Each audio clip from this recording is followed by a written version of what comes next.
요한복음과 사도행전 강의, 주제별 설교, 그리고 Q&A, 그리고 신앙생활에 있어서 실질적으로 우리의 삶에 적용되는 실전편 강의, 이 내용들을 듣기 원하시는 분들은 텍사스 하늘교회 로고를 클릭하시고 로고 아래 링크를 클릭하시면 모든 강의를 들으실 수 있습니다. 화면 첫 페이지 상단에 재생 목록을 클릭하시면 목록별로 쉽게 찾아서 들으실 수 있습니다.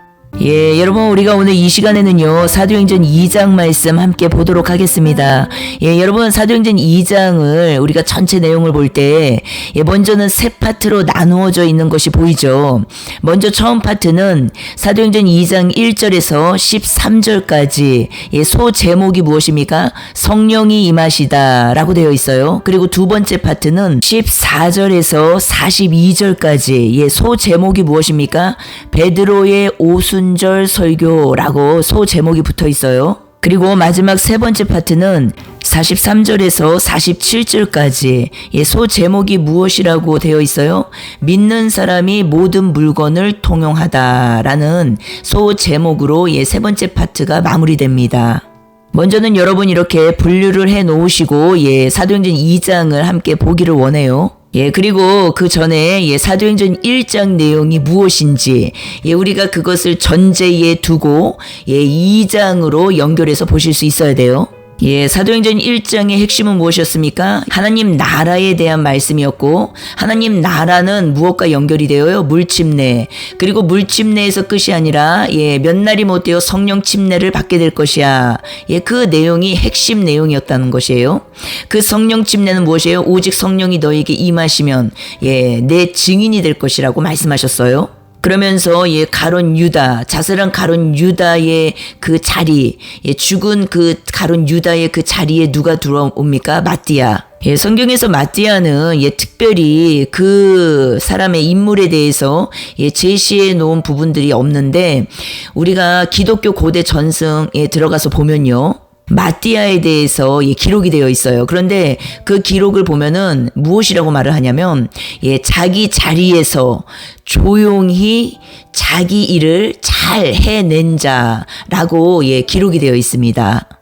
우리가 내용을 깊이 보지 못해도 이 마띠아가 어떤 존재라는 것을 많은 어떤 내용을 성경에서 보지 못하더라도 우리가 복음 소테리아 안에서 이 사도행전 1장에서 왜 가룟 유다 자리에 마띠아가 들어왔고 마띠아는 그럼 어떤 존재인지를 우리가 사도행전 1장 21절과 22절에서 답을 찾죠. 그리고 1장과 연결해서 성령의 권능을 받은 그 증인들에 대한 다 뒤에 후반부의 내용들이기 때문에 쉽다는 것이에요. 이 마띠아가 지금 어떤 존재라는 것을 복음 안에서 가룟 유다, 우리의 육을 다 상징하는 것이에요. 여러분 우리가 예수님 영접하지 못하면요, 예수님을 진짜로 영접하지 못하면요, 육으로 끝난다라는 것을 다 보여주시는 것이에요. 성경에서 말씀하시는 이 영접은 무엇입니까? 우리가 요한복음 1장에서도 너무 자세히 나눴어요. 이 영접은 그냥 예수님을 겉으로 따라다니는 게 영접이 아니에요, 여러분. 그래서 우리가 겉에서 보면요, 아무도 몰라요. 왜냐면은 겉에서 보면 정말로 믿음 좋은 것 같고 예수님을 정말 사랑하는 것 같이 보이고 그렇게 보일 수 있다라는 것을 성경은 이미 우리에게 다 보여주시고 알려주시고 깨닫게 해주고 계신다라는 것이에요. 그래서 성경에서 이 영접이라는 단어가 잘 풀어져야 된다라는 것이에요, 성경적으로. 여러분 그러면은 사도행전 1장에서 이 말씀을 다 하시고 2장 1절에서 13절까지 첫 번째 파트죠. 이 파트가 쭉 연결이 된다라는 것이에요. 그래서 여러분 장과 이 절을 우리가 공부할 때 이 문맥을 연결하는 것이 얼마나 중요한지 모르다라는 것이에요. 이 문맥을 무시해버리면요, 여러분 우리가 본문을 열심히 공부해도요, 삼천포로 빠질 수 있어요. 다른 산으로 갈 수 있다라는 것이에요. 이 맥을 잡고 성경을 따라오는 것이 굉장히 중요하다라는 것이에요. 여러분 우리가 여호와의 7 절기에서 공부한 것처럼 무엇입니까? 유월절, 무교절, 초실절, 칠칠절, 나팔절, 대속죄일, 초막절 이렇게 보았었죠. 여기에서 세 번째 초실절이 나와요, 여러분. 이 초실절이 부활절이에요. 그런데 네 번째 나오는 게 칠칠절 오순절이에요. 칠칠절은 신약시대의 오순절이라고 불렀죠. 그런데 이 오순절은 예수님이 부활하신 초실절 그때부터 50일째 되는 날이었어요. 그런데 예수님께서 부활하시고 바로 승천하신 게 아니라 40일 동안 제자들에게 무엇을 가르치셨나요? 사도행전 1장 3절에 말씀하시죠. 하나님 나라 일에 대해서 말씀하셨다라고 나와요. 그리고 하나님 나라 일에 대한 말씀을 하시고 그 뒤에 바로 아버지께서 약속하신 것을 기다리라. 그것이 바로 이른 비성령 늦은 비성령이었다는 것이에요. 물침례를 통한 성령 침례와 성령 침례를 통한 불침례. 침례 요한이 마태복음 3장 11절에 말했죠. 나는 너희로 회개케 하기 위하여 물로 세례를 주거니와 내 뒤에 오실 이는 능력이 많으시니 그분은 무엇을 주신대요? 성령과 불로 세례를 주실 것이요. 물침례와 성령과 불로 임하는 침례. 이른 비성령 늦은 비성령 예수 그리스도 보혜사와 또 다른 보혜사. 그런데 이것을 사도행전 2장 16절에서부터 17절, 18절에 보면요. 쭉 연결해서 요엘서에 대한 말씀을 하신다는 것이에요. 요엘서 2장 28절에서 32절까지 동일한 말씀을 지금 여기에서 하시죠. 베드로가 구약 성경 구절을 가지고 와서 그대로 설교를 하는 모습을 우리가 봅니다.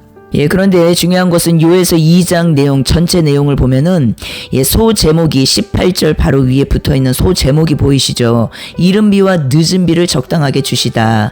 그래서 23절에 보면은 이른 비와 늦은 비에 대해서 말씀하신 다음에 뒤에 이 말씀을 하신 것이에요. 요엘서를 보면은 그렇다면은 사도행전 2장 내용이요. 무엇을 말씀하시고자 하려는지 금방 우리가 답을 찾을 수 있겠죠. 그런데 이른 비와 늦은 비에 대한 말씀인데 그렇다면은 사도행전 2장 1절에서 우리가 오늘 보는 내용 13절까지 내용을 보면은 계속해서 우리가 반복되는 내용이 무엇이냐면 오순절 그리고 2절에는 호련히 그리고 3절에는 각 사람 위에 하나씩 임하여 그리고 4절에는 성령의 충만함. 여기서 성령 충만이 나와요, 여러분. 그리고 11절에 보면은 우리가 다 우리의 각 언어로 하나님의 큰 일을 말함을 듣는도다. 여러분 무엇을 듣는 것입니까? 잘 우리가 캐치해야 돼요. 무엇을 도대체 듣고 있는지 사람들이 무엇을 듣는 것입니까? 하나님의 큰 일이라고 나와요. 하나님의 큰 일. 11절에 너무나 정확히 선명하게 말씀하시죠. 여러분 랄랄라 따따따 이 방언에 대해서 얼마나 말이 많습니까? 지금 시대에. 그런데 여러분 우리가 이 내가 중심에 서 있는 나 중심적 신앙관으로 여러분 성경을 해석하시면 안 되고 우리는 어떻게 해야 합니까? 내가 중심에 선 성경 해석이 아니라 성경이 중심에 선 나의 순종이라는 것이요. 그러니까 내가 성경을 따라가야 되는 것이지 성경이 나를 따라오게 하면 안 된다라는 것이에요. 그런데 지금 시대요. 내가 중심에 서 있고 내 생각, 내 경험, 내 어떠한 많은 내가 신앙생활에 하면서 들었던 말들 이런 것들이 중심에 서 있는 사람들이 굉장히 많다라는 것이에요. 그리고 어때요? 성경을 읽으면서 그것을 내 신앙관에 껴 맞춘다라는 것이에요. 이게 너무나 잘못된 신앙관이라는 것이에요. 우리는 어떻습니까? 나는 죽었다가 신앙이 시작이에요. 그것이 침례예요, 침례. 그런데 내 중심에 서서 모든 것을 다 해석하고 있다라는 것이에요. 그러니까 성경이 풀어지지를 않고 그리고 나는 더더욱 순종할 수 없게 되는 것이죠. 왜요? 내가 맞는 것만 취하고 내가 아니라고 생각되는 건 다 버려버리거든요.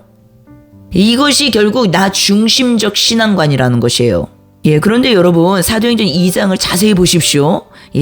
나 중심적 신앙관으로 딱 읽게 되면요. 이제는 내가 교회 다니면서 다 들었던 내용들, 그리고 내가 이제는 경험했던 거, 그 많은 어떤 종교 행위를 하면서 많은 습득됐던 이 모든 것들이요. 내 중심에 믿음으로 세워져 있거든요. 그러니까 성경을 읽으면서 어떻습니까? 내가 중심에 서 있기 때문에 그쪽 방향으로 계속 성경이 보이고 그쪽 방향으로 해석을 하려고 하고 그런다라는 것이에요. 그러니까 성경을 우리가 해석할 때 전체적인 큰 그 뼈대와 역사와 뿌리와 그리고 이 문맥을 연결해서 성경을 보지 않으면요, 내가 주인공이 되어서 성경이 다 해석된다라는 것이에요. 그래서 여기에서요, 거두절미하고 앞뒤 문맥 다 그냥 없애버리고요, 삭제시켜버리고요, 오직 딱 한 가지, 한 단어에 다 꽂히는 것이요, 사람들이. 무엇에 꽂힙니까? 방언. 이 방언이라는 이 단어 하나에 다 꽂혀버리는 것이에요. 그러면요, 이제는 어때요? 나도 나를 모르는 엉뚱한 산으로 가게 돼 있다라는 것이죠, 여러분. 그러나 사도행전 이 들어오기 전부터 요한복음서부터 쭉 연결해서 볼 때 여러분, 이 사도행전 2장 이 내용은요, 방언이 우리가 생각하는 그 방언 있지 않습니까? 랄랄라 따따따. 이 수준에서 다 그냥 멈춰버린다라는 것이요, 여러분. 너무나 큰 하나님의 이 계시가 있는데, 이 안에 우리에게 알리시고자 하는 이 계시가 있는데 이것을 만나질 못한다라는 것이에요. 그렇기 때문에 이 말씀을 연결해서, 문맥을 연결해서 쭉 깊이 묵상하고 상고하는 것이 얼마나 중요한지 모른다라는 것이에요. 그러면 우리가 정말 이 방언이라는 딱 단어, 이 한 단어에 집중하면 안 되고 어떻습니까? 전체적인 문맥을 볼 때, 사도행전 2장 1절에서 23절 내용은 어떻습니까? 바로, 성령 충만에 이르는, 성령 세례인데, 이 성령 세례가 무엇입니까? 바로 증인되는 세례고, 능력 세례고, 성령의 권능이 너희에게 임하시면, 이 능력 세례라는 걸 문맥을 연결해서 볼 때 알 수 있고, 예수님의 증인되는 세례라는 것이에요. 침례. 이것이 성령 충만함을 받는 성령 충만의 핵심 내용이라는 것이에요, 여러분. 그리스도 안에서 우리가 충만해지는 거, 십자가 사랑이 충만해지는 거. 여러분, 어떻게 해야 주님의 증인이 될 수 있겠습니까? 주님의 사랑 안에서 주님을 아는 그 일에 충만해질 때, 우리가 주님의 증인으로 살아갈 수 있게 되는 것이잖아요. 그래서 성령 충만의 의미를 이상한 쪽으로 해석을 하면 안 된다라는 것이요. 어떤 이상한 기름 장사하는 데 가서 기름 부음을 받는 이상한 쪽으로 해석을 하시면 안 된다라는 것이에요. 이 성령 세례를 받게 되면, 성령 침례를 받게 되면, 성령 충만을 받게 되면 어떻게 된다고요, 여러분? 11절.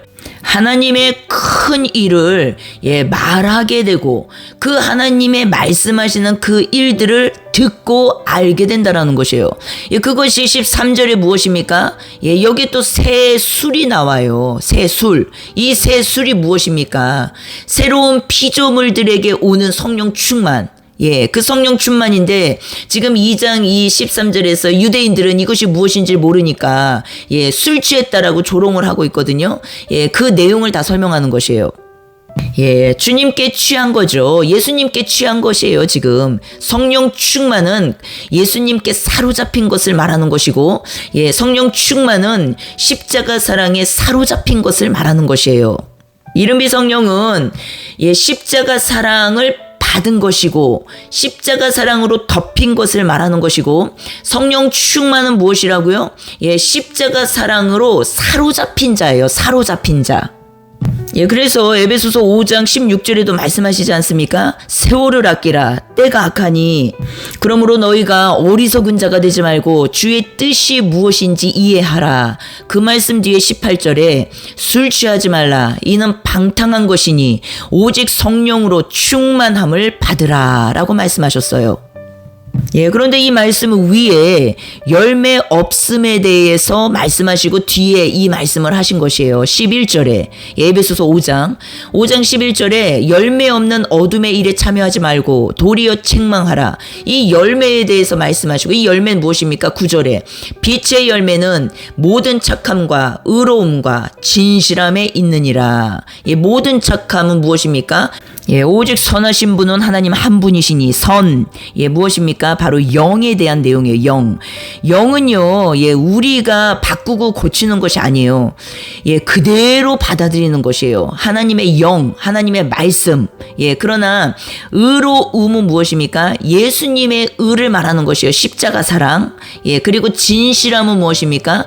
십자가 사랑 안에서 이제는 우리가 부활 생명을 얻게 되면은 이제는 진실한 자로 살아가게 된다라는 것이에요. 사람이 보든 안 보든 하나님 앞에 안에서 살아가는 자. 예, 그것이 진실함이에요. 왜냐? 이 진실함은 우리에게 있는 것이 아니죠. 진실하신 그분이 우리 안에 살고 계시기 때문에 우리가 그분을 만나고 그분을 인카운트하고 그분을 영접하게 되면 우리의 삶은 이렇게 바뀌게 된다는 것이에요. 내 어떠함으로 바뀌는 삶이 아니에요, 여러분. 그분의 착함, 선, 그분의 의로움, 그분의 진실함이 그분 존재 자체가 우리 안에 들어오시는 것을 말하는 것이에요. 그래서 그분의 것으로 우리가 그렇게 살아가는 것을 말하는 것이에요. 왜요? 그래서 신앙은 나는 죽었다. 복음은 죽었다로 시작이 되는 것이에요. 예, 이해가 되시죠? 갈라디아서 2장 20절 말씀을 기억하셔야 합니다. 예, 그런데 우리 실수가 자꾸만 무엇입니까? 내가 착해지려고 하고, 내가 의로워지려고 하고, 내가 진실해지려고 하고, 예, 다 무엇이에요? 주인공이 나예요, 나. 예, 주인공이 내가 돼 있는 상태이기 때문에 다 어떻습니까? 예, 고행으로 가는 것이에요. 영이 돌파가 안 돼요, 여러분. 예, 어떤 분들은 그런 말씀도 하세요. 예, 영이 충만해져야 된다. 영이 강건해져야 된다. 영이 충만해져야 된다. 그래서 영의 활동을 많이 해야 된다. 예, 그 말이 얼핏 들으면 여러분 뭔가 좋은 것 같이 우리가 이제 느낄 수도 있어요. 그러나 여러분 우리가 기억해야 될 것은 영혼 몸 이 소테리아 복음 안에서 기억해야 될 것은 영은요 건드릴 부분이 없어요, 여러분. 영은요 완전하고 온전합니다. 예, 하나님이세요, 하나님. 예, 그렇기 때문에 이 영은 우리가 건들면 안 돼요. 그리고 영을 고치려고 하면 안 됩니다. 영을 채우려고 하면 안 돼요. 그러면 무엇을 채워야 됩니까? 영은 완전하고 온전하고 완성되어 있어요. 예, 그러나 우리가 채워야 될 것은 무엇입니까? 혼의 영역이라는 것이요, 여러분. 죽음도 혼의 영역에서 일어나는 것이고, 그리고 비움도, 그러니까 버리는 일도 혼의 영역에서 일어나는 것이고, 그리고 채우는 일도 혼의 영역에서 일어나는 것이에요. 예, 그래서 마귀가 속이는 부분이 바로 이 부분이에요. 마귀는 자꾸 영을 건들게 하거든요. 우리로 하여금. 그러니까 영이 온전하지 못하다라고 생각을 주면서 영의 활동을 더 열심히 해야 된다라고 자꾸만 거짓말을 우리한테 던져주고 영이 충만해진다라고 자꾸 우리한테 거짓말을 던져준다라는 것이에요. 여러분 영이 충만해져야 되는 게 아니라 영은요 완전하고 온전하고 완성되어 있어요. 그러면 무엇이 충만해져야 되냐면 우리의 혼이 하나님 것으로 충만해지려면 어떻게 해야 됩니까? 먼저는 진리를 알아야 돼요. 깨달아야 돼요. 그래서 영이 앞에 선두되어 있는 것이에요. 그러나 진리를 알고 깨달았으면 이제는 버리는 일이 일어나겠죠. 우리 안에. 버리는 그 자리에 하나님의 영의 말씀이 채워지는 것이에요. 영의 삶이 채워지는 것이에요. 그러면 이 영의 삶이 채워지는 이것이 이제는 충만해지면서 이제는 성령 충만으로 우리가 이제는 가게 되는 것이거든요. 그런데 여기에서 마귀는 어때요? 영을 자꾸 건들게 한단 말이에요. 그러니까 하나님의 말씀의 권위를 자꾸 떨어뜨리게 하는 이 핵심이 무엇이냐면 영은 온전하지 않아. 영은 완전하지 않아. 네가 노력해야 돼. 네가 열심히 해야 돼. 네가 계속적으로 네 의로 열심히 이 의를 쌓아야 돼. 이런 식으로 종교 행위 쪽으로 계속 끌고 간다라는 것이에요. 예, 그런데 어떻습니까? 영은 완전하고 온전하고 완벽합니다. 완성되어 있어요. 그래서 마귀는요 영을 건들 수가 없어요. 예, 왜냐면 하나님이시잖아요. 그런데 어떻게 해서 하나님의 이 말씀의 권위를 떨어뜨리냐, 이 영의 말씀을 떨어뜨리냐, 권위를 우리의 혼을 사용한다라는 것이에요. 그래서 우리의 혼을 미혹하고 우리의 혼을 유혹하고 우리로 하여금 하나님을 오해하게 만들고 왜곡되이 성경을 해석하게 만들고 이래서 어때요? 내 열심, 내 노력, 내 의로 충만해질 수 있도록 계속적으로 우리를 그렇게 유혹하고 미혹한다라는 것이에요. 창세기 3장에서도 마귀가 사단 뱀이 하나님의 말씀의 권위를 떨어뜨리는 그 일을 한 것이에요. 그 속임이었어요. 그 속임. 그래서 사단 마귀 이 나하시 뱀은요 속이는 자예요. 거짓말하는 자, 속이는 자. 그러면 문제가 무엇이냐면 우리가 신앙생활에 있어서 말씀을 대할 때 내가 말씀을 통하여서 속고 있는 그 삶이 바로 마귀와 결탁되어 있는 상태고 마귀에게 노출되어 있는 상태고 마귀에게 끌려다니면서 사는 상태라는 것이에요. 오직 무엇으로만 가능합니까? 진리로만 이 나하시 뱀을 쳐낼 수가 있어요, 여러분. 진리의 영으로만 모든 것을 분별할 수 있게 됩니다. 예, 그래서 에베소서 5장 18절에도 예, 술 취하지 말라. 이는 방탕한 것이니. 여기서 술은 무엇이겠어요? 거짓 말씀, 종교 행위, 종교인들을 말하는 것이에요. 이는 방탕한 것이니 오직 성령으로 충만함을 받으라. 예, 여러분 우리가 사도행전 2장 내용에서와 같이 내가 성령 충만함을 받았다면, 성령 침례를 받았다면 여러분 어떻게 된다고요? 하나님의 큰 일을 말하게 된다라는 것이에요. 하나님의 큰 일을 말하게 되는 존재가 되고, 우리가 그것이 무엇입니까? 바로 예수 그리스도의 증인된 삶이겠죠. 증인은 증언을 할 수 있는 존재가 증인이에요. 맞죠? 그래서 성령 충만은 여러분 사역적인 것과 많이 연결이 되어 있고, 그러니까 영혼 구원 사역, 주님과 이제 연합되어서 주님의 연합체로서 이 땅에 주님의 구령 사역을 풀어내는, 주님과 동역하는 그 존재들로 많이 나타나고 있습니다. 성경을 볼 때. 그래서 에베소서에서도 보면요, 4장 8절에 이런 말씀을 하세요. 먼저는 바로 7절에 선물의 분량대로 은혜를 주신 것에 대해서 말씀하시고, 은혜 나오면 무엇입니까? 십자가 사랑이에요, 여러분. 그런데 8절에 보니까 그가 위로 올라가실 때, 언제 위로 올라가셨습니까? 부활 승천하실 때죠. 사로잡혔던 자들을 사로잡으시고 사람들에게 선물을 주셨도다. 그런데 여기에서 이 말씀을 하신 이유가 10절에 보니까 모든 하늘 위에 오르신 자니 이는 만물을 어떻게 한다고요? 충만하게 하려 함이라. 여기서도 충만이 나온다라는 것이요. 충만. 그런데 이 충만과 연결이 되어서 여러분 바로 11절에 5종 직분에 대해서 말씀하세요. 그리스도의 선물이라고 말씀하시면서 그리스도의 선물입니다. 그리스도의 선물.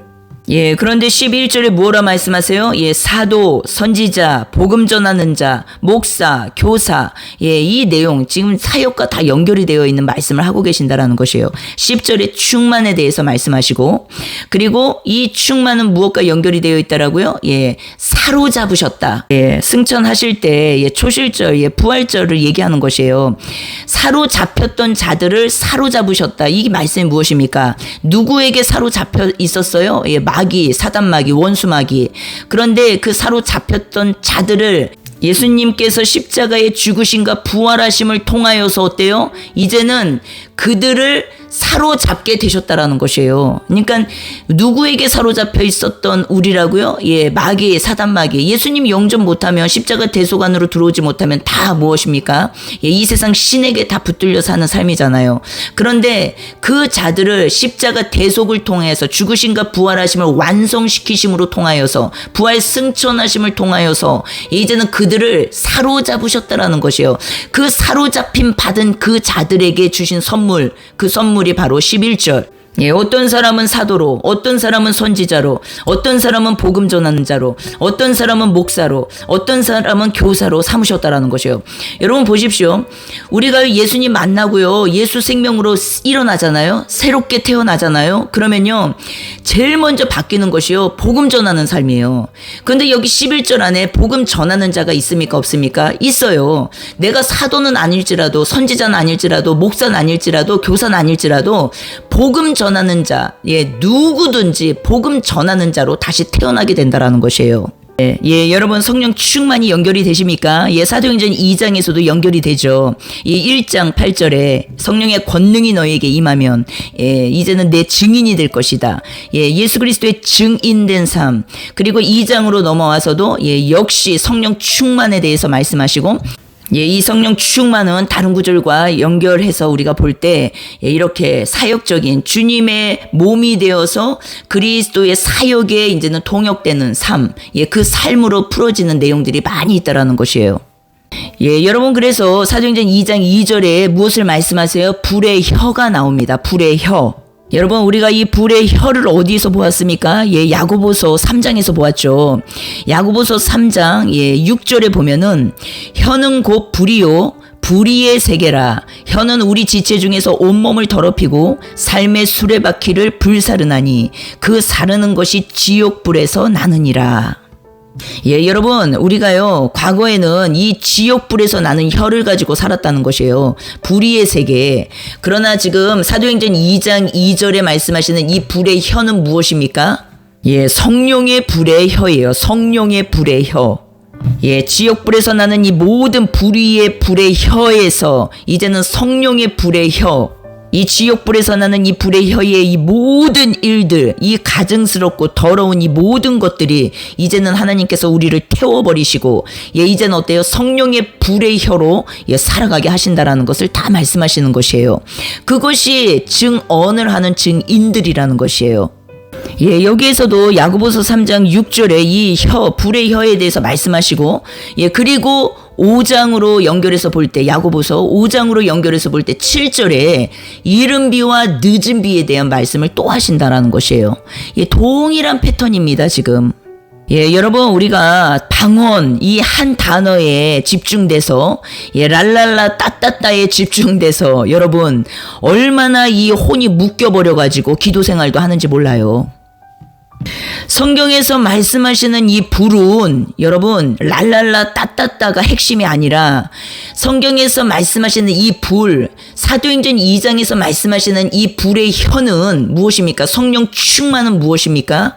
지금 야고보서 말씀과도 연결해서 보았지만, 예, 내 속에 이 태워져야 할 것, 예, 고침받아야 될 것, 정말로 썩어 없어질 것들로 가득했던 이 지옥 같은, 이 지옥의 언어들을 쓰고 살았던 이 나가 다 태워지고, 새롭게 되어서, 예, 성령의 불로, 새롭게 되어서 이제는 어떻습니까? 하나님의 큰 일을 말하는 존재로, 예, 그분의 증인으로 일어나는 삶을 다 말씀하고 계시는 것이에요. 예, 여러분, 그러면 마지막으로 우리가 사도행전 2장에서 2절에 보면요, 호련히라는 단어가 나와요. 호련히 하늘로부터 급하고 강한 바람 같은 소리가 있어. 여기서 호련히라는 단어가 나와요.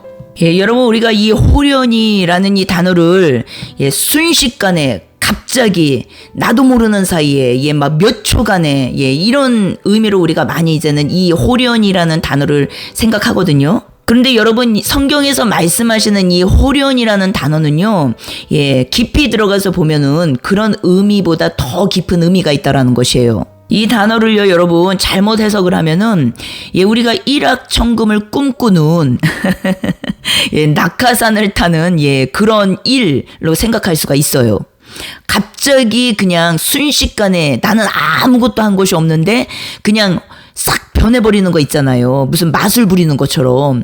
예, 우리가 성령을 그렇게 오해하는 사람들이 굉장히 많다라는 것이에요.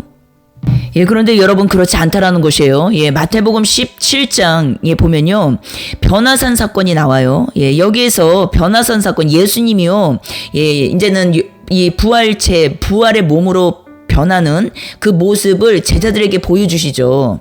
예, 마태복음 17장 2절에 보면은 변형되사라고 되어 있어요. 변형. 예, 그런데 여기 함께 서 있는 예, 사람이 나오죠. 누구입니까? 모세와 엘리야가 나와요, 여러분.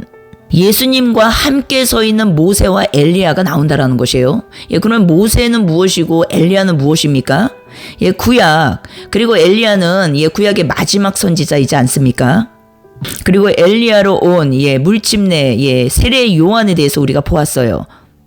예, 모세는 무엇입니까? 오실 메시아에 대한 예표예요. 오실 메시아를 전한, 예, 선지자라는 것이에요. 엘리야는 무엇입니까? 예, 누가복음 우리가 2장 17절에서 보았어요.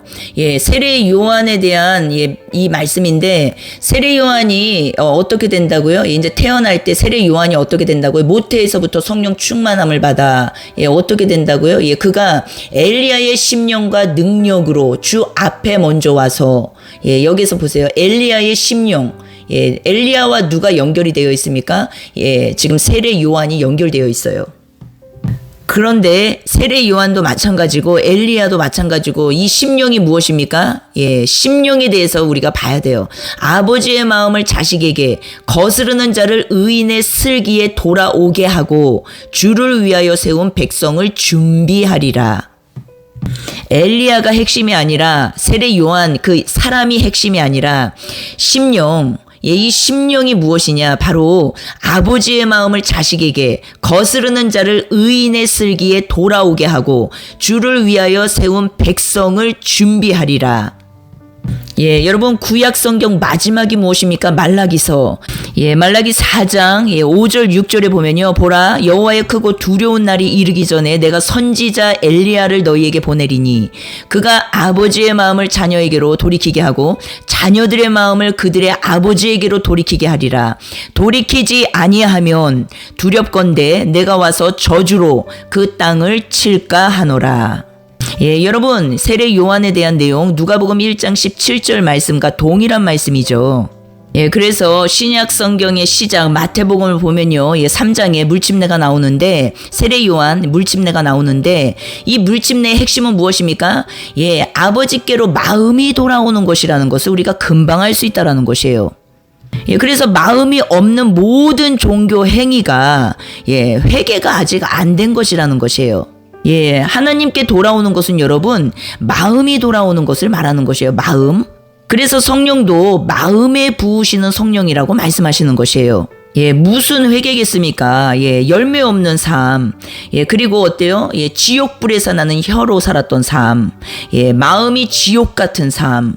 심령 천국을 이루며 사는 것이 마땅하고 합당한 일인데 신자들에게. 그런데 어때요? 심령 천국이 아니라 교회는 열심히 다니는데 내가 어떤 종교 행위는 열심히 하는데 항상 마음이 지옥이야. 예, 이것이 예, 우리가 뒤를 돌아봐야 되는 부분이라는 것이죠. 성경을 근거하여서. 예, 우리가 사도행전 2장 2절에 예, 호련이라는 단어와 함께 예, 먼저는 마태복음 17장의 변화산 사건을 한번 보았어요. 예, 그리고 두 번째로 빌립보서 3장 21절도 볼게요. 예, 그는 만물을 자기에게 복종하게 하실 수 있는 자의 역사로 우리의 낮은 몸을 자기 영광의 몸의 형체와 같이 변하게 하시리라. 아멘. 변하게 하시리라. 아멘. 변화산 사건. 변하게 하시리라. 예, 여러분 그런데 이 말씀 위에 무슨 내용을 쭉 말씀하셨어요? 잘 보셔야 돼요. 예, 변한다, 호련히 변한다. 이 변한다라는 말의 의미를 우리가 신비적으로 해석할 수 있거든요. 나는 아무것도 안 했는데 그냥 싹 예, 어떠한 성령의 어떠한 신비적인 그 능력으로 이렇게 변하는 예, 우리가 그런 것들을 추구할 때가 많다라는 것이에요. 근데 성경은요 어디에도 그렇게 말씀하시는 내용이 없어요. 여러분 지금 빌립보서 3장 21절 이 말씀 위에도 무엇을 말씀하시냐면 그리스도의 십자가의 원수가 나와요. 그들은 예, 신을 배로 삼고 있는 자들이라고 말하고 예, 땅의 일을 생각하는 자들이라고 말해요. 그런데 그들 그 삶으로부터 구원받는 것이 하늘 시민권을 받는 것이라고 나와요. 20절에. 빌립보서 3장 20절에. 예, 18절, 19절, 20절을 쭉 읽어보십시오. 예, 거기로부터 구원하는 자, 예수 그리스도. 거기로부터가 어디예요? 예, 배를 신 삼고 사는 자들. 예, 땅의 일을 생각하는 자들. 거기로부터 구원하는 자. 예, 그것이 예수 그리스도 영접이에요. 그들이 하늘 시민권을 가진 자들이에요. 그런데 그들이 어떻대요? 21절. 자기 영광의 몸의 형체와 같이 변하게 하시리라. 예, 신비주의적으로 어떠한 예, 그런 어떠한 몽환적인 예, 성경은 그런 것들을 말하는 부분이요 한 군데도 없습니다, 여러분. 예, 그럼 마지막으로 고린도전서 15장도 한번 볼게요. 여러분 고린도전서 15장은요. 예, 먼저 첫 번째 파트가 그리스도의 부활에 대해서 말씀하세요. 15장 1절에서 11절까지. 그리고 12절부터 34절까지 죽은 사람의 부활이라는 소 제목이 붙어 있고 그 내용에 대해서 쭉 설명하고 계세요. 그리고 마지막 파트 35절에서 58절까지 고린도전서 15장 35절에서 58절까지 예, 마지막 파트죠. 이 파트의 소 제목이 무엇이냐면 몸의 부활이라고 되어 있어요. 그래서 고린도전서 15장은요 부활장이라고도 우리가 말을 하는 것이에요. 예, 그런데 세 파트를 큰 그림을 먼저 보실 수 있어야 된다는 것이에요. 먼저는 무슨 부활이에요? 그리스도의 부활이에요. 그리고 두 번째 파트는 무엇입니까? 죽은 사람의 부활입니다. 예, 이 죽음은 무슨 죽음을 말하겠어요, 여러분? 예, 성경은 영혼의 책이라고 말씀드렸어요. 우리가 영혼의 책으로 볼 때 이 죽음은 무슨 죽음을 말하겠어요? 예, 죽고 부활하는 그 부활을 말씀드렸어요. 말씀하시는 것이에요. 예, 그러면 이것이 무엇이겠어요? 먼저는 그리스도의 부활, 예, 칭이겠죠. 영의 부활. 그리고 죽은 사람의 부활은 무엇이겠습니까? 두 번째 파트, 성화의 길을 가는, 예, 물집례를 통한 죽고 부활하는 이 물집례를 통한, 예, 이제는 성화 가정이 시작되는 이 내용을 말하는 거예요. 이 부활 생명을 말하는 것이에요. 그리고 마지막 파트 35절에서 여러분 58절까지 몸의 부활에 대해서 말씀하신다라는 것이에요. 이것이 무엇입니까? 영화에 대한 내용이겠죠. 그래서 고린도전서 15장은 칭의, 성화, 영화, 소테리아, 복음에 대해서 지금 말씀하고 계시는 부분이에요. 그런데 너무나 중요한 부분이 있어요. 예, 51절에 보면 고린도전서 15장 51절은 무엇입니까? 마지막 파트예요, 여러분. 몸의 부활에 대한 내용. 이 마지막 파트에서 어떤 내용이 나오냐면 홀연히 다 변화되리니, 이 내용이 나오는 것이에요. 홀연히 다 변화되리니. 예, 51절 볼게요. 보라, 내가 너희에게 비밀을 말하노니. 비밀이에요, 비밀. 비밀을 말하노니 우리가 다 잠잘 것이 아니요 마지막 나팔에 순식간에 홀연히 다 변화되리니. 여러분, 사도행전 2장 2절에서 홀연히, 빌립보서 3장 21절에서 변화되어, 고린도전서 15장 51절에서 홀연히 다 변화되리니, 변화산 사건에서도 변하리니. 여러분, 다 부활 생명과 연결해서 말씀하실 때 마지막 부활에 대한 내용을 다 설명하고 계시는 것이에요. 영, 혼, 몸, 칭의, 성화, 영화, 복음, 소테리아 안에서, 예, 마지막 무엇입니까? 구원 받았다, 구원 받고 있다, 구원을 받을 것이다. 예, 완성된 복음에 대한 내용이에요. 그런데 그 내용을 말씀하실 때 마지막 몸의 부활에서 51절을 말씀하신 것이에요. 예, 그런데 무엇이라고요? 이것이 비밀이라고 말씀하세요. 비밀. 예, 여러분, 그런데 이 홀연이라는 말이요, 또 마가복음 13장 36절에 나와요. 예, 36절에 보면 뭐라고 말씀하시냐면, 그가 홀연히 와서,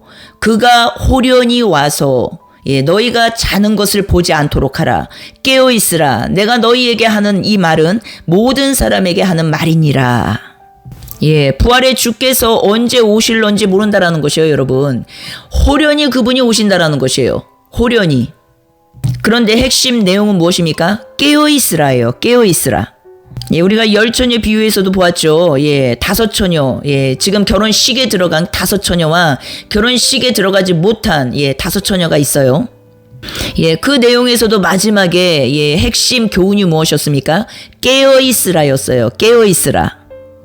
여러분, 영의 탄생으로, 예, 깨어는 났지만 깨어 있어야 되는데 계속적으로 졸다 깨다 하면 안 되고 계속적으로 깨어 있어야 되는데, 그래서 열처녀 비유에서도 깨어 있으라가 핵심이라는 것이에요. 깨어 있으라. 깨어났다, 깨어 있어야 한다. 그리고 완전한 깨어남은 이제는 마지막 날 우리가 육의 장막을 벗을 때 완전한 깨어남이에요. 그것이. 예, 그런데 여러분, 우리가 고린도전서 15장 51절 이 말씀을 이제 휴거와 연결해서 많은 분들이, 예, 이제 해석을 합니다. 예, 여러분, 그것은 너무나 저는요, 귀한 해석이라고 봐요. 왜냐면 하나님께서 우리에게 주신, 예, 모든 것의 가장 핵심 내용은 무엇입니까? 그분을 믿고, 그분을 사랑하고, 그분을 신뢰하고, 그분과 함께 있기를 소망하고, 간절히 원하고, 갈망하고. 여러분, 이것이 핵심이잖아요. 그 마음이 우리 안에 있는, 예, 이 중심으로, 예, 51절을 본다면 너무나 귀한 내용이라는 것이에요. 그러나 거기에서 멈춰버리면 여러분, 우리가 허당될 수 있다라는 것이죠. 왜냐면은 이 안에는 깊은 뜻이 들어있거든요. 이 뜻을 못 찾는다면, 못 발견한다면, 모른다면, 예, 너무나 위험하다라는 것이에요. 예, 그래서 51절 이 말씀 이후의 내용을 연결해서 보실 수 있어야 된다는 것이에요. 이렇게 홀연히 변화되어서 도대체 무엇하려고 하나? 이 홀연히 변화된다라는 것이 무엇을 의미하는 것인가? 여러분, 어디에 나옵니까? 예, 53절, 54절, 55절, 56절. 예, 보십시오. 정확히 내 눈으로 목도하셔야 됩니다. 도대체 이 홀연이 변화되는 것, 휴거와 연결해서 푸는 이 성경 구절, 홀연이 내가 변화되는 것이 무엇인지, 54절에 이 썩을 것이 썩지 아니함을 입고 이 죽을 것이 죽지 아니함을 입을 때에는 사망을 삼키고 이기리라. 기록된 말씀이 이루어지리라. 사망아 너의 승리가 어디 있느냐? 사망아 내가 쏘는 것이 어디 있느냐? 사망이 쏘는 것은 죄요, 죄의 권능은 율법이라. 57절 58절 마지막으로 볼게요. 우리 주 예수 그리스도로 말미암아 우리에게 승리를 주시는 하나님께 감사하노니, 이기는 자죠. 마지막 58절에 그러므로 내 사랑하는 형제들아 견실하며 흔들리지 말고 항상 주의 일에 더욱 힘쓰는 자들이 되라. 이는 너희 수고가 주 안에서 헛되지 않은 줄 알미라. 아멘. 여러분, 휴거 장절로 고린도전서 15장 51절이 얼마나 유명합니까? 그러나 여러분, 이 휴거에 대한 말씀에서 끝나면 안 된다는 것이에요. 그냥 물 떠놓고 흰옷 입고 하늘로 몸뚱이가 올라가는 여기에서 이 수준에서 멈춰버리면 안 된다라는 것이에요. 무엇입니까 여러분? 이 휴거 신부들, 이 휴거가 무엇인지, 육이 끝나는 이 휴거가 무엇인지, 이 육의 목숨이 끝나는 이 휴거가 무엇인지 우리가 볼 수 있어야 된다는 것이에요. 고린도전서 15장은 세 파트로 나눠져 있다라고 말씀드렸어요. 칭의, 성화, 영화. 그러나 세 가지가 다 부활 사건이라고 말합니다. 영의 탄생, 그리고 성화의 과정을 갈 수 있는 보혜사를 만나는 또 새로운 탄생, 주님의 가르침 안으로 들어오는, 그리고 또 세 번째 파트가 몸의 부활이 있다라는 것이에요. 여기에서 홀연이 변화되는 이 사건이 일어난다라는 것이에요. 그런데 이 사건은 무엇입니까? 죽음을 이기는 사건, 사망을 삼키는 사건이라는 것이에요. 두려움이 끝나는 사건이라는 것이에요. 그런데 그 사건은 무엇을 통해서 끝나요? 죄의 권능은 율법이라 라고 말씀하신다라는 것이에요. 56절에 사망이 쏘는 것들, 이 쏘는 것이 다 무엇입니까? 다 상처 쓴뿌리 아닙니까? 그렇기 때문에 생명의 성령의 법이 들어온 자, 로마서 8장 1, 2절로 들어가야겠죠. 정죄함이 결코 없다. 예수 그리스도 안에서는 생명의 성령의 법은 우리를 죄와 사망에서 해방시켰다. 왜요? 계시록의 1장 8절에 말씀하시잖아요. 부활의 주께서는 지옥과 사망의 열쇠를 가지고 계신 분이다. 그렇기 때문에 어때요? 마태복음 16장에도 말씀하세요. 교회를 세우시려고 하는데 그 교회는 더 이상 음부의 권세가 이길 수 없다라는 것이에요. 사망아 너의 쏘는 것이 어디 있느냐? 사망아 내가 쏘는 것이 어디 있느냐? 사망이 쏘는 것은 죄요, 죄의 권능은 율법이라. 여러분, 우리에게는 무엇입니까? 오직 예수 그리스도의 승리로 우리가 승리의 승전구를 울리면서 나가는 것이에요. 그분의 승리가 우리의 승리이고, 그분의 완성이, 그분의 완전한 온전함이 우리의 완전한 온전함이라는 것이에요. 십자가 대속은요, 이 죄의 권능을 파괴하고 박살낸 권능이고, 이제 우리에게 다시 오신 부활의 주께서는, 능력의 주께서는, 힘있는 주께서는, 영원히 사시는 생명의 주께서는 우리를 더 이상 나약하고 연약하게 살게 하시는 주가 아니시라는 것이에요. 여러분, 그분은 생명의 주입니다. 그분은요, 능력의 주이세요. 그분은 죽음을 삼키시고 사망을 삼키시고 이기신 분이세요. 여러분, 그렇기 때문에 어떻습니까? 우리가 죄의 권능에 사로잡혀서, 사망에 사로잡혀서, 율법에 사로잡혀서, 여러분 그렇게 무덤과 같은 삶을 사는 그 삶이 이제는 끝나고, 어떻습니까? 몸의 부활, 주님이 부활하신 그 생명을 가지고 우리가 이제는 이 땅에 죽음에서 다시 이제는 생명, 새 생명을 얻게 되고, 거듭남이죠. 그래서 그 생명을 가지고 살아가면서 성령 충만함 받아서 이른비 성령 받고 늦은비 성령에 이르기까지 오직 주님 한 분만을 따라가는 삶을 살다가 어느 날 갑자기 홀연이 변화되는 것이에요. 늦은비 성령이 임하는 그날까지, 불세례가 임하는 그날까지, 불성령이 임하는 그날까지, 피성령이 임하는 그날까지 여러분 어떻습니까? 주님이 기도하라고 말씀하셨어요. 예루살렘을 떠나지 말고 기도하라. 무엇입니까? 구약 선지자의 모든 오실 메시아 그 말씀을 붙들고 기도하라는 것이에요, 여러분. 그 자에게 어떻다고요? 57절 우리 주 예수 그리스도로 말미암아 우리에게 승리를 주시는 하나님께 감사하노니 58절 그러므로 내 사랑하는 형제들아 견실하며 흔들리지 말고 항상 주의 일에 더욱 힘쓰는 자들이 되라. 이는 너희 수고가 주 안에서 헛되지 않은 줄 알미라. 아멘. 예, 여러분 지금 시대가 마지막 때입니다. 여러분 지금 시대를 바라보면서 우리는요 한숨 지을 때가 많아요. 세상이 왜 이렇게 돌아가고 있나? 세상이 왜 이렇게 어지럽나? 세상이 왜 이렇게 혼란스럽나? 세상이 왜 이렇게 어렵나? 예, 우리가 낙심하고 좌절하고 실망할 때가 너무나 많다라는 것이에요. 여러분 그런데 우리가 이 세상에 함몰되면 안 됩니다. 예, 지금 오늘 이 시간에도요 정말 하나님의 생명으로 태어나는 자들이 있고 하나님의 생명으로 자라가는 자들이 있어요. 그리고 하나님의 생명으로 호련히 변화되는 자들이 있습니다. 실제 눈에 보이는 이 세상에 예수 그리스도께서 다시 오실 때 여러분 누가 과연 휴거 신부가 되겠냐는 것이에요.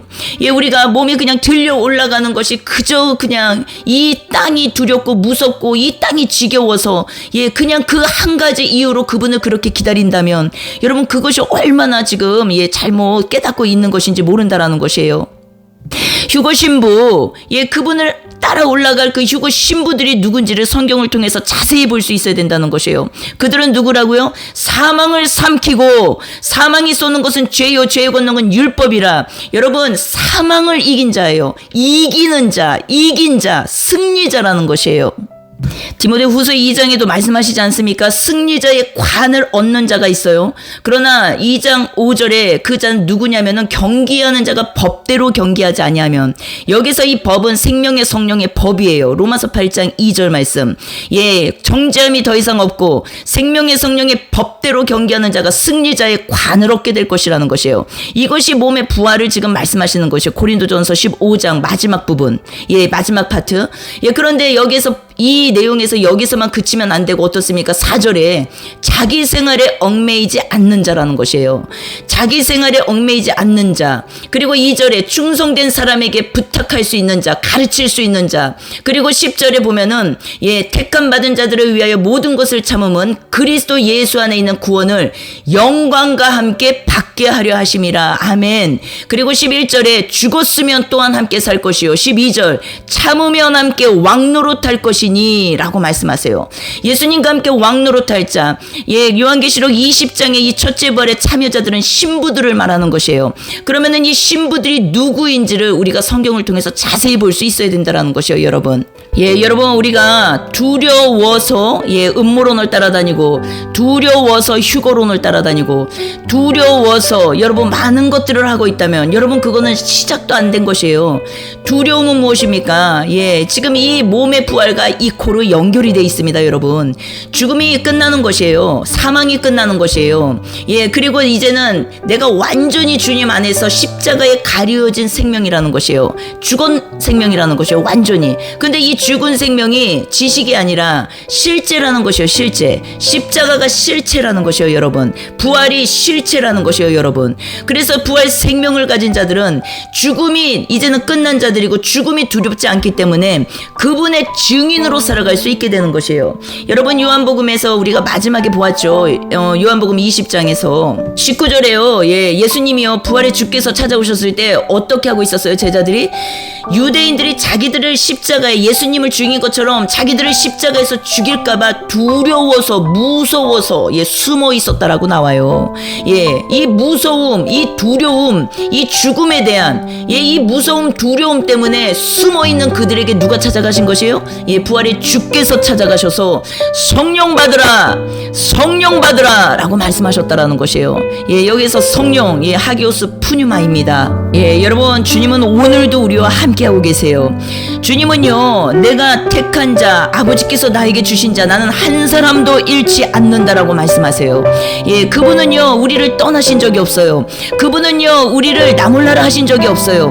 그분은요 우리를요 너무나 사랑하세요. 가룟 유다를 통해서도 보여주셨지만 끝까지 나를 배신하고 나를 팔고 나를 죽이려고 하는 그 제자를 알고 있었지만 그분은 끝까지 기회를 주십니다. 끝까지 돌아오기를 원하십니다.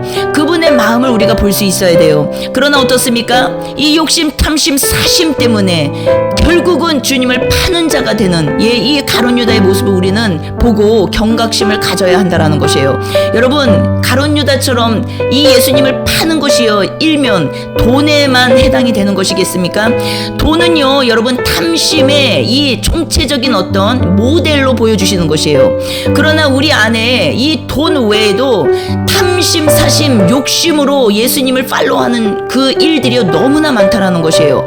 돈만이 아니라는 것이에요. 내가 돈이 없고 내가 돈을 많이 어떤 탐을 내지 않는다고 해서 안심할 내용이 아니라는 것이에요, 여러분.